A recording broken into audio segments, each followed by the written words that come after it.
When I first noticed my reflection was out of sync, I thought it was just fatigue. Late night studying had a way of warping reality, but then it happened again. And again. My reflection would linger, staring back with an intensity that made my skin crawl. At first, it was a second or two behind, but gradually it began to move with a life of its own, gesturing towards the window, towards the inky blackness outside. I tried to dismiss it as a trick of the light, but deep down, I knew something was wrong. It was as if my reflection was trying to communicate, desperately signaling something I couldn't understand about a night my memory refused to recall. It wasn't until the messages began appearing in the condensation that I realized I couldn't ignore it any longer. Words like beware and remember would form, only to vanish before I could take a picture. I felt trapped in a waking nightmare, bound by something I could neither see nor comprehend. I dug through old photos and journal entries, searching for clues to the night I couldn't remember, but there was nothing.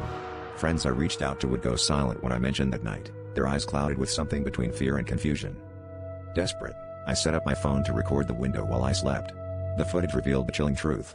My reflection moved independently, pointing outside at something I couldn't see. Then, as if it knew I was watching, it wrote a single word in the mist: run. Terror gripped me, and I knew I had to find out what happened that night. The urgency in my reflection's actions hinted at a danger lurking just beyond my memory's reach, something that was getting closer, something I needed to escape from. The climax came when I finally confronted the window, determined to break free from its haunting grasp. As I stared at my reflection, it began to morph, showing me a vision of that forgotten night. I saw myself, surrounded by shadows, whispering secrets I wasn't meant to know. The reflection mouthed, "They're here," and in that instant, the lights flickered, plunging me into darkness.